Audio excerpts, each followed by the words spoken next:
ಮುಖ್ಯಮಂತ್ರಿ ಆಗೋ ಚಾನ್ಸ್ ಸಿಕ್ಕರೆ ಬಿಟ್ಬಿಡ್ತೀನಾ? ಮತ್ತೆ ಸಿಎಂ ಆಗೋ ಆಸೆಯನ್ನ ಹೊರಹಾಕಿದಂತಹ ಪರಮೇಶ್ವರ್, ನನಗೆ ಗೃಹ ಇಲಾಖೆ ಜೊತೆ ಏನೇ ಕೊಟ್ಟರು ಕೂಡ ನಿಭಾಯಿಸ್ತೀನಿ, ಸಿಎಂ ಸ್ಥಾನ ಕೊಟ್ಟರು ಓಕೆನಾ ಅಂತ ಮಾಧ್ಯಮಗಳು ಪ್ರಶ್ನೆ ಮಾಡಿದಂತಹ ಸಂದರ್ಭದಲ್ಲಿ ಏನ್ ಕೊಟ್ಟರು ಕೂಡ ನಾನು ನಿಭಾಯಿಸ್ತೀನಿ ಅನ್ನುವಂತಹ ಉತ್ತರವನ್ನ ಕೊಟ್ಟಿದ್ದಾರೆ. ಗೃಹ ಇಲಾಖೆಯ ಜೊತೆಗೆ ಏನೇ ಕೊಟ್ಟರು ಕೂಡ ನಾನು ನಿಭಾಯಿಸೋದಕ್ಕೆ ಅರ್ಹನಿದ್ದೇನೆ, ಏನ್ ಕೊಟ್ರು ನಾನು ನಿಭಾಯಿಸ್ತೀನಿ, ಆ ಸಾಮರ್ಥ್ಯ ನನಗಿದೆ. ಪರೋಕ್ಷವಾಗಿ ಸಿಎಂ ಆಗೋ ಆಸೆಯನ್ನ ಹೊರಹಾಕಿದ್ದಾರೆ ಪರಮೇಶ್ವರ್. ಸಿಎಂ ಸ್ಥಾನ ಕೊಟ್ರು ಓಕೆನಾ ಅಂದಾಗ ಹೌದು ಓಕೆ ನಾನು ನಿಭಾಯಿಸ್ತೀನಿ, ಮುಖ್ಯಮಂತ್ರಿ ಆಗೋ ಚಾನ್ಸ್ ಸಿಕ್ಕರೆ ಬಿಟ್ಬಿಡ್ತೀನಾ? ಮತ್ತೆ ಸಿಎಂ ಆಗೋ ಆಸೆಯನ್ನ ಹೊರಹಾಕಿದ್ದಾರೆ ಇಂಡೈರೆಕ್ಟ್ಲಿ ಪರಮೇಶ್ವರ್.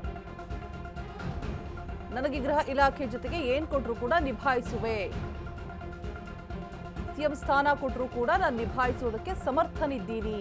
ಮಾಧ್ಯಮಗಳು ಕೇಳಿದಂತಹ ಸಂದರ್ಭದಲ್ಲಿ, ಪ್ರಶ್ನೆಯನ್ನು ಕೇಳಿದಂತಹ ಸಂದರ್ಭದಲ್ಲಿ ಪರಮೇಶ್ವರ್ ಇಂಡೈರೆಕ್ಟ್ಲಿ ತಮಗೆ ಸಿಎಂ ಆಗುವ ಆಸೆಯನ್ನ ಬಿಚ್ಚಿಟ್ಟಿದ್ದಾರೆ ಪರೋಕ್ಷವಾಗಿ.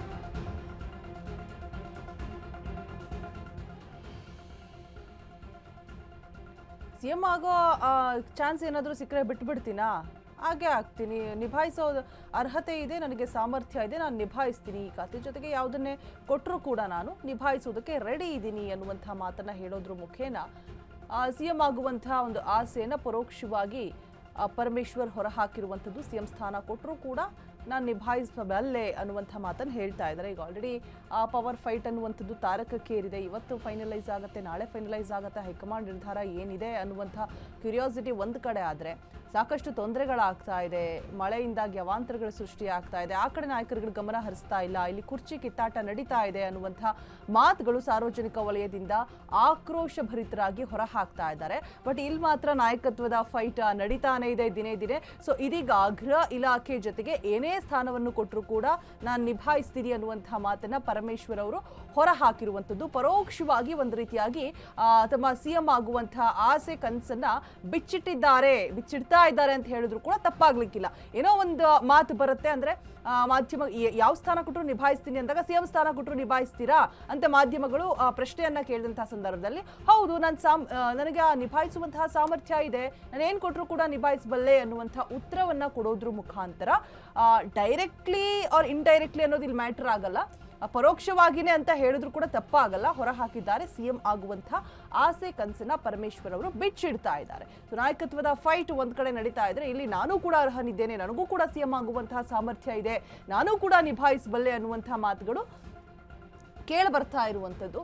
ಸೊ ಯಾರು ಸಿಎಂ ಆಗ್ತಾರೆ, ಯಾರು ಹೋಗ್ತಾರೆ, ಯಾವ ಸರ್ಕಾರ ಬರುತ್ತೆ, ಯಾವ ಸರ್ಕಾರ ಹೋಗುತ್ತೆ ಅನ್ನೋದಕ್ಕಿಂತ ಹೆಚ್ಚಾಗಿ ಅವ್ರಗಳಿಂದ ಜನಸಾಮಾನ್ಯರಿಗೆ ಆಗ್ತಾ ಇರುವಂತಹ ಲಾಭಗಳೇನು, ಉಪಯೋಗಗಳೇನು ಅನ್ನುವಂಥದ್ದು ನಿಜಕ್ಕೂ ಮ್ಯಾಟರ್ ಆಗುತ್ತೆ. ಜನಸಾಮಾನ್ಯರು ಆಕ್ರೋಶವನ್ನು ಹೊರಹಾಕ್ತಾ ಇರುವಂಥದ್ದು ಯಾವ ಸರ್ಕಾರ ಬಂದರೂ ಯಾರು ಬಂದರೂ ಕೂಡ ಸಮಸ್ಯೆಗಳ ಬಗೆಹರಿಯೋದಿಲ್ಲ. ಮಳೆ ಬಂದರೆ ಅವಾಂತರಗಳು ನಿಲ್ಲೋದೇ ಇಲ್ಲ. ಅಂದರೆ ಸಿಲಿಕಾನ್ ಸಿಟಿ ಅಂತ ಕರೆಸಲ್ಪಡುತ್ತೆ ಬೆಂಗಳೂರು, ಕರೆಯಲ್ಪಡ್ತೀವಿ. ಬಟ್ ಆದರೆ ಇರುವಂತಹ ಸಮಸ್ಯೆಗಳೆಷ್ಟು? ಹೆಚ್ಚುವರಿ ಖಾತೆ ಕೊಟ್ಟರು ನಿಭಾಯಿಸ್ತೀನಿ, ಏನ್ ಕೊಟ್ರು ನಿಭಾಯಿಸ್ತೀನ್ರಿ, ಏನ್ ಕೊಟ್ರು ನಿಭಾಯಿಸ್ತೀನಿ. ನೋಡಪ್ಪ, ಏನ್ ಕೊಟ್ರು ನಿಭಾಯಿಸ್ತೀನಿ, ಆ ಸಾಮರ್ಥ್ಯ ನನ್ಗಿದೆ. ಈ ವಿಚಾರದಲ್ಲಿ ಹಂಗಲ್ಲ ರೀ, ನೋಡಿ ನಾನಿಲ್ಲಪ್ಪ, ಆತರ ಅಸಮಾಧಾನ ಏನಿಲ್ಲ ನನಗೆ. ನಾನು ಸಮರ್ಥವಾಗಿ ಗೃಹ ಇಲಾಖೆಯನ್ನ ನಡೆಸಿದ್ದೇನೆ. 8 ವರ್ಷ ಆಗ್ತಾ ಇದೆ.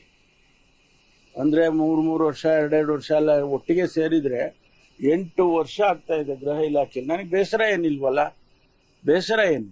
ಹೆಚ್ಚುವರಿ ಖಾತೆ ಕೊಟ್ಟರು ನಿಭಾಯಿಸ್ತೀನಿ, ಏನ್ ಕೊಟ್ರು ನಿಭಾಯಿಸ್ತೀನ್ರಿ, ಏನ್ ಕೊಟ್ರು ನಿಭಾಯಿಸ್ತೀನಿ. ನೋಡಪ್ಪ, ಏನ್ ಕೊಟ್ರು ನಿಭಾಯಿಸ್ತೀನಿ, ಆ ಸಾಮರ್ಥ್ಯ ನನ್ಗಿದೆ. ಈ ವಿಚಾರದಲ್ಲಿ ಹಂಗಲ್ಲ ರೀ, ನೋಡಿ ನಾನಿಲ್ಲಪ್ಪ, ಆತರ ಅಸಮಾಧಾನ ಏನಿಲ್ಲ ನನಗೆ. ನಾನು ಸಮರ್ಥವಾಗಿ ಗೃಹ ಇಲಾಖೆಯನ್ನ ನಡೆಸಿದ್ದೇನೆ. 8 ವರ್ಷ ಆಗ್ತಾ ಇದೆ. ಅಂದ್ರೆ 3 ವರ್ಷ 2 ವರ್ಷ ಎಲ್ಲ ಒಟ್ಟಿಗೆ ಸೇರಿದ್ರೆ 8 ವರ್ಷ ಆಗ್ತಾ ಇದೆ ಗೃಹ ಇಲಾಖೆ. ನನಗೆ ಬೇಸರ ಏನಿಲ್ವಲ್ಲ, ಬೇಸರ ಏನು. ಹೆಚ್ಚುವರಿ ಖಾತೆ